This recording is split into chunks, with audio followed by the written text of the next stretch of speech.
مبینہ ڈرون حملے میں مرنے والے بچے جو پہلے دہشت گرد قرار دیے گئے تھے اب شہداء کی فہرست میں شامل کر دیے گئے۔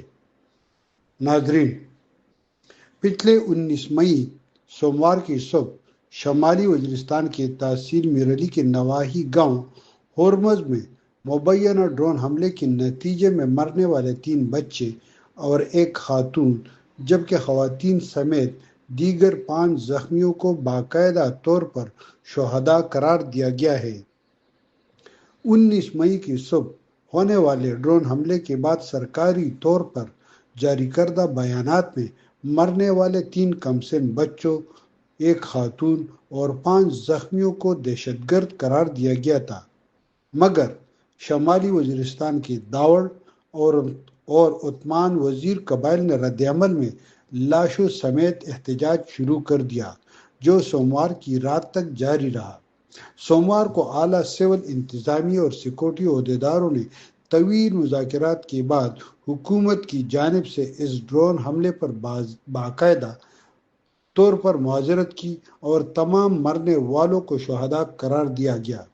حکومت کی جانب سے باقاعدہ معذرت کرنے کے لیے سوموار کے روز وزیر اعلیٰ کی مشیر برائے اطلاعات بیرسٹر محمد علی سیب کی سربراہی میں ایک وفد نے شمالی وزیرستان کا دورہ کیا۔ وفد میں چیف سیکرٹری شہاب علی شاہ، وزیرستان کے لیے فوج کے general officer commanding major general Iftikhar Warraich اور inspector general police Chaudhry Zulfiqar Hamid بھی شامل تھے۔ وفد نے باقاعدہ طور پر مرنے والے بچوں اور خاتون کے ایصال ثواب کے لیے فاتحہ خوانی کی اور متاثرہ خاندان کے ساتھ یکجہتی کا اظہار بھی کیا۔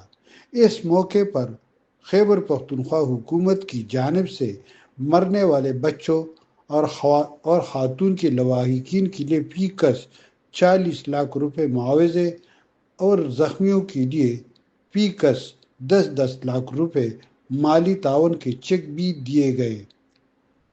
ایک روز قبل شمالی وزیرستان سے ملحقہ جنوبی وزیرستان کے مرکزی انتظامی قصبے وانا میں کھیل کے میدان میں موجود کھلاڑیوں اور تماشائیوں کی بڑی تعداد میں ایک روز قبل شمالی وزیرستان سے ملحقہ جنوبی وزیرستان کے مرکزی قصبے وانا میں کھیل کے میدان میں کھلاڑیوں اور تماشائیوں کی بڑی تعداد کی موجودگی میں ایک اور ڈرون حملہ بھی کیا گیا، جس کے نتیجے میں حکام کے بقول 22 افراد زخمی ہوئے۔ زخمیوں میں 4 کی حالت تشویشناک بتائی جاتی ہے۔ میرلی شمالی وزیرستان کے قبائلی روایتی جرگہ کے ساتھ ہونے والے معاہدے میں حکام نے یہ بھی وعدہ کیا کہ آئندہ کے لیے اس علاقے میں کوئی ڈرون حملہ نہیں کیا جائے گا۔ سیکورٹی فورسز پر دہشت گردوں کے حملے کے رد عمل میں سویلین آبادی کے خلاف کوئی کارروائی نہیں ہوگی۔ میرلی کے سول اسپتال میں موجود فوجی اہلکاروں کی کیمپ کو ختم کیا جائے گا اور آئندہ علاقے میں کسی قسم کے کرفیو کا نفاذ بھی نہیں ہوگا۔ بیرسٹر سیب کی سربراہی میں اعلیٰ سطحی وفد نے واپسی پر بنوں میں سابق سینیٹر باز محمد خان اور پروفیسر محمد ابراہیم کی سربراہی میں قومی جرگہ سے بھی بات چیت کی۔ بنوں قومی جرگہ بھی علاقے میں سیکورٹی فورسز کی موجودگی اور کارروائی پر تحفظات کا اظہار کر رہا ہے۔ شمیم شاہد، میدان ڈیجیٹل، پشاور۔